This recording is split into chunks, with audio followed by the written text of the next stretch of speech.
Welcome traders to another Tickmill trading update with me, Patrick Munley. Want to update the SP 500 view using the E-mini futures contract and identify some high probability action areas and price targets for the trading week ahead.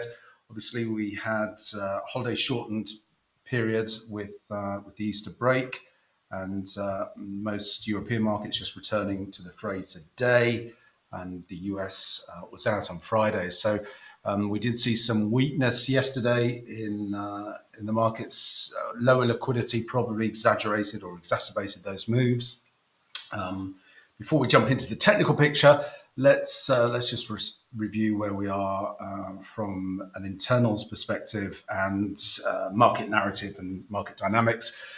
So we closed last week down 1.5%, holiday shortened week, obviously, without producing an inside week. For the month, the S&P 500 is down 5.9%. For the year, we're down 10.2%. And we are still in correction territory, down 14.1% from the all-time highs.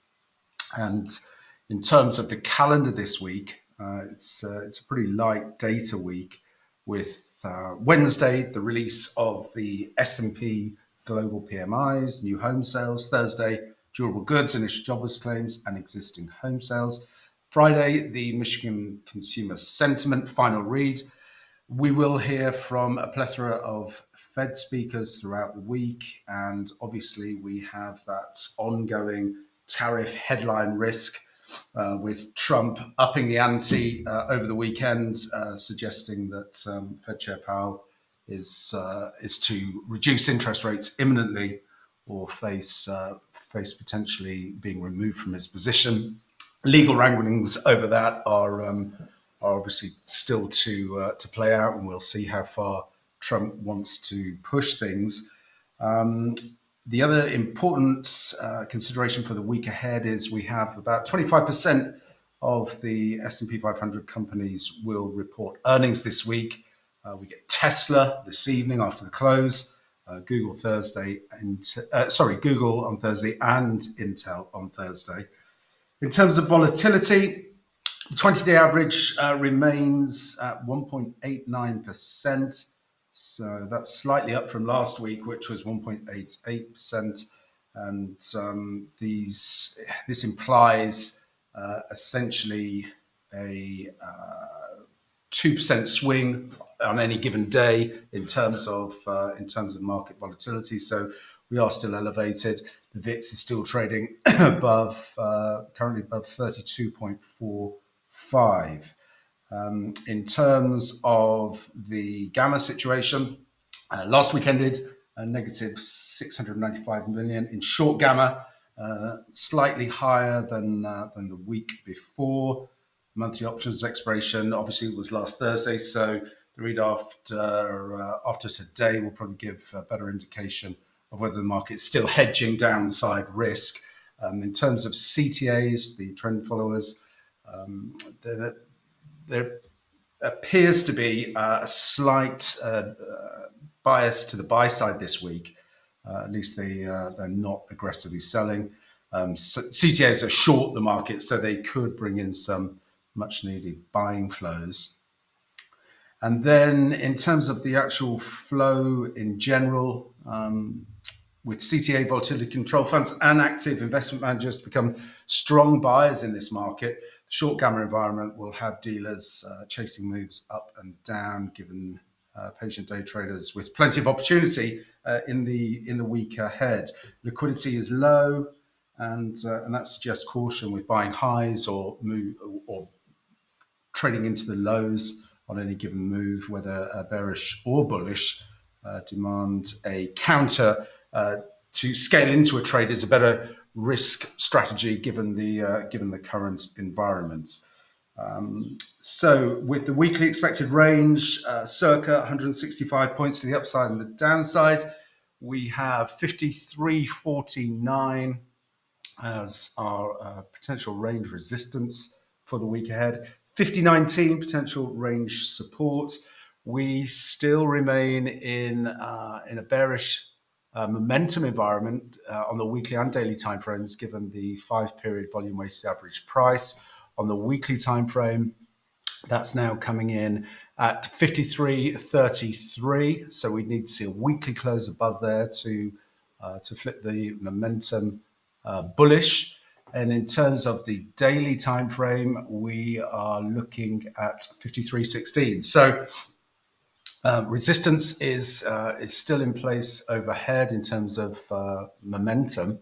Let's take a look at the intraday charts and see where the initial opportunities are going to be. So at this stage, I'm still positioned pretty neutral. I closed out some shorts into the lows yesterday, and I still have short positions running to counter my long single index names, Alibaba, Amazon, and Nvidia. I'm short the dollar index. I did cover some of that and put on a long again just to hedge out some risk there. But you can see my stops and positions if you want to pause the video. So at this stage, as we head into the week, what I'm anticipating is that, given the sell-off that we saw yesterday, is that we'll correct against that now. I'll be looking for a pullback, certainly thinking about 51.80s to 51.68. Any pullback into this area, we'll be watching for bullish reversal patterns as an opportunity to engage on the long side. And then we are initially going to be targeting a move up into the 53.12s. And ultimately, what I'm looking for is a move to test range resistance, weekly range resistance. So if we can find support into that area that I've just mentioned, then we're going to look for a push up into this 53.49. Now, from there, again, I'll be watching for bearish reversal patterns as an opportunity to engage on the short side.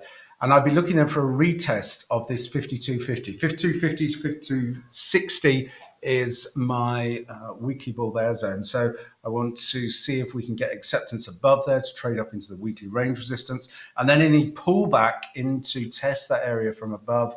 If buyers step back in, I'll be looking for bullish reversal patterns to engage on the long side. And I'm going to be targeting this low volume node here into the 5400 area. And then we will see if we can get acceptance to continue above the 53.50. If that's the case, then the next target on the upside is going to be this high volume area into the 54.50s. Now, the bearish scenario is that that we fail to hold back into a test of the 51.60s, 51.70s.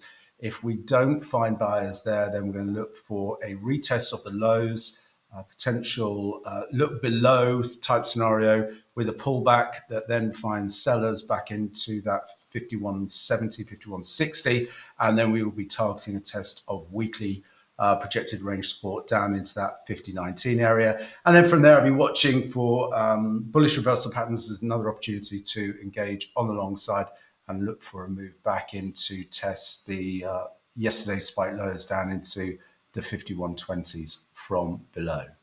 As always, traders, plan the trade the plan, and most importantly, manage your risk. Until next time, thanks very much.